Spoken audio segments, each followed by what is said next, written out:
Welcome back, brothers and sisters. Braden, Tim, Second Legacy, thank you so much for stopping by. I cannot wait to share this little celebration of freedom with you guys. We have had a very bad week for the gun controllers, and of course, we on the Second Legacy, between Tim and I, from us to you, we are here to report it and celebrate it and dance in the streets. A lot like when the Empire died in Return of the Jedi, but that's another thing for another time.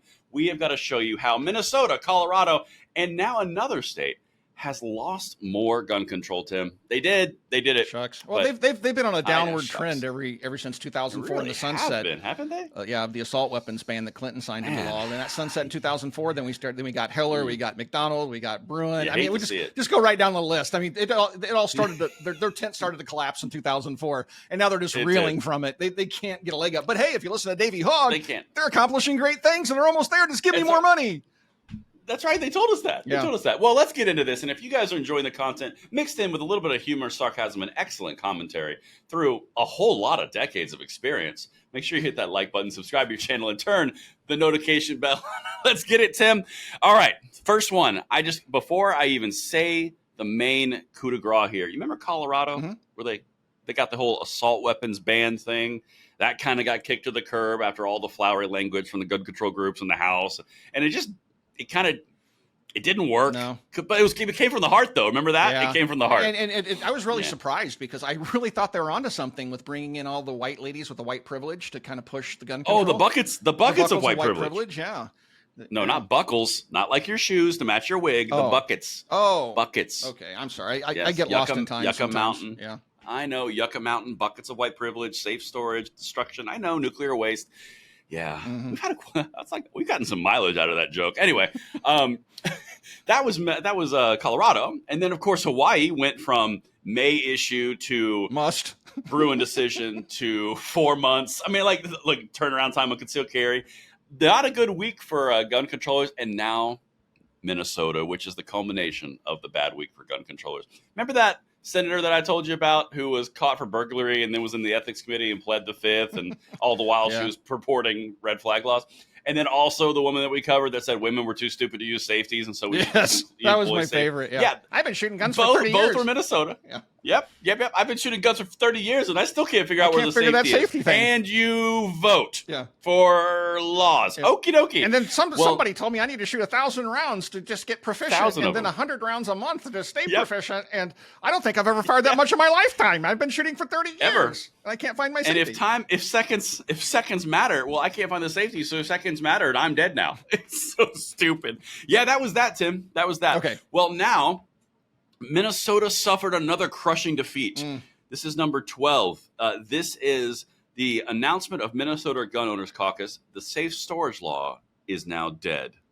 They had to have complete control of Democrat acceptance of this to pass it. The same thing the woman was saying, safeties and women are too stupid.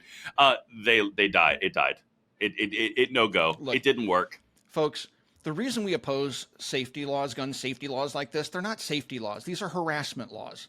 Right. This is intended to harass gun owners and to make them scared and to mess with them. And look, you cannot have a safe storage law that has any, let's say, teeth to it unless you give the state or the government the power of knowledge, which means you must register yourself and your firearm with the state so then they can make sure that it's being stored safely. I've seen this implemented in Europe. I just recently came from Ewa in Europe, and I've talked to people that live there. They literally have to, they could, at any point, at any day of the week, at any time during the day, somebody can knock on the door and flash a badge and say, we're here to check your safe storage. And you have to let them in and let them see where your firearms are stored. Do you really want that in America, folks? Is that your idea of democracy? Of democracy. But yes, but also understand, though, and this is a key point to that, Tim. It's a very good example of real world what happens in Europe. But let's go back to here in the United States. Let's say that someone says that could never happen here. Okay. It is physically impossible to have an enforceable safe storage law or a universal background check system without knowing where every single gun is. It is actually impossible. You cannot do it, because how are you going to know a gun goes from person A to person B if you don't know where the gun is to begin with? Right. You cannot have it without having a registry. And they act like we don't know this. Right. Just like safe storage laws. If you are going to have someone who's going to check for safe storage laws, How are you going to know where to go? Right. A universal registration is the only way this is possible. Right. And look, it is this close from what they're saying. And look, they'll first start off passing laws that are watered down. They'll say, well, we'll charge people after the fact. We're not going to go into their homes. 100% right? correct. We're going to charge people after the fact. And that seems perfectly reasonable to the left, right? But the problem is when it doesn't change the outcome, because it won't. When it doesn't change the outcome, then the next step is like, well, folks, look, we tried it the watered down way. Now we're just going to have to ask you, well, we're going to have to, at the barrel of a gun, tell you to report yourself and your firearms and the serial numbers and tell us where you're keeping them. Because now we got to take it to the next step because you're just not behaving. All right. And then once they get that information, what's the next step, Braden? Once they know who owns them and what they own. You ever turn your guns in? Confiscation. Confiscation for safety? Right. Oh, but that'll never happen. California. California dreaming, Tim? Is that what you just did? Yeah. That's Mama Cass? Yep. Yes, I know. It's for the, all right. That's for the audience. Some of y'all get it. But no, we're not done yet. I got to show you something else because this is how it fell apart. Okay. This is number 13. The safe storage legislation will not come up for a vote in the Senate. DFL Senate Majority Leader Aaron Murphy told reporters Thursday. This is the Democrat Farmers Labor. Okay, that's the group. It's they caucus with the Democrats. Because it does not have the full support of her caucus, Democrats cannot afford to lose a single vote to advance their agenda, and Senator Grant Hochschild, who represents a rural district in greater Minnesota, said he would not vote for it, ending its chances. But listen to what he said when he did this. This is the key point. Since being elected to the state Senate, I have been clear in my opposition to a gun storage law. That has not changed, Hochschild wrote. In northern Minnesota, we are responsible gun owners and do not need an unenforceable law to tell us how to keep ourselves safe or how to handle our guns. What do you make of that? A Democrat saying that? Yeah, well, he's right, and he represents rural constituents. So I've said this many times on the channel, right? So I've said many times, in D.C., the representatives that pollute D.C., the Democrats 100% down the party line have now taken on the plank in their platform, the party platform, that guns are bad, must be banned. Okay. Now, rank and file Democrats that vote these morons into office, many of them just, the gun issue they're not single issue voters like many of us are, right? So yeah, they don't really like the fact that they might be a little bit anti-gun, but they like their other social policies, so they're going to vote for them. But rank and file Democrats own guns.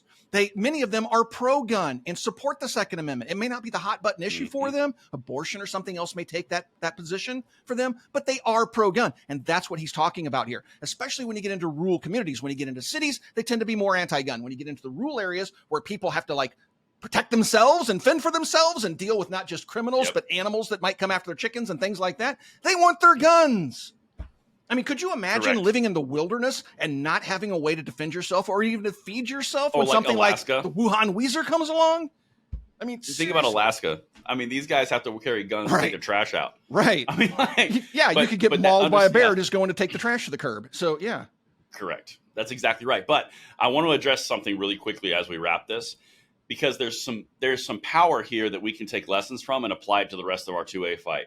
Minnesota had complete control of Democrats. They had one vote that they could lose in the Democratic Senate to prevent this from going through, and they lost it. The reason that this is so important to focus on is even in deep blue bastion states, because Minnesota is a deep blue bastion state. It is. It is not a right-leaning state.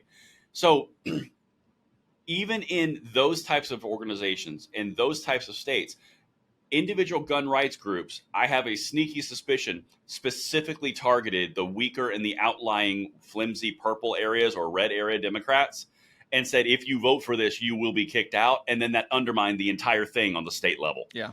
The power that we have on this, if we just use analysis, strategy, and actually put something forward and apply it with oomph, we can affect bigger things even in blue states. Because a lot of people, Tim, you've heard it on your channel, I'm sure. I'm in a blue state. We got nothing. I can't do anything. Right. That is not true. Mostly the folks in California and stuff will say, gosh, I wish I could get that in California. And that's because they've banned, they have a registry. They have to approve handguns before they can be sold in the state and things like that. And these companies have to spend millions of dollars to get the approval done. So they're just, again, it's not saving a life. All the guns that are already in California, they haven't done anything with those except, they do have regulations and bans and whatnot that are going on. But what I'm saying is you know what? I don't even want to get into it because we go down the road with California. California, if we don't pay attention to what's going on in California, it's going to progress across the United States. They do all sorts of crazy stuff out there. It's already starting to affect the politics of Colorado. And anything that happens in California, if it doesn't go unchallenged, or if it goes unchallenged and doesn't get struck down in the courts, then the other states are going to look at that. Some of them in the far left states are going to go, here's an opportunity. You know, so again, the gun control the California Act doesn't change the outcome. They still have crime. But they try to tell you that all we got to do is just pass this one more law that, if we get 20,001 laws, suddenly we can change the calculus and the outcomes are going to be different. But it never happens that way because they're constantly marching towards the end goal, which is, well, you didn't play well after we passed this law, so we're going to have to go a step further with the next one until they get to where they want to be, which is a complete ban. That's what I didn't want to get into with California, but I did it anyway. So. Yeah, no, I like it. I support it. It was not you did nothing wrong. I know. I think it was just your powdered wig was taking over. Your inspirational freedom just soaked in through your head. But when we talk about the crazy laws in California, it just seems a bit redundant because it's something that keeps coming up. It's like people are very well aware that California is a complete mess of gun laws. But anyway. Well, it always will, but that's how they operate. That's how the left does this. Yeah. They take their deep blue bastions where they have zero concern of losing power, and they use it as a laboratory to experiment with different gun control laws. That's exactly what they do. Yep. That's their whole move. They get away with it there. They permeate it out. Yep. They permeate it out throughout the rest of the country. Yep. I mean, that's why the Glock ban thing that we're seeing is going on in Illinois and in New York. Shocker, all shocked. It's not happening in, Indiana, Kansas, or Indiana. It's like, wow, weird. Yeah. Who would have seen that coming? Right. Anyway. All right. So, folks, for you. Yeah, it was a fun conversation. Thanks for watching Second Legacy, and we'll talk to you guys soon.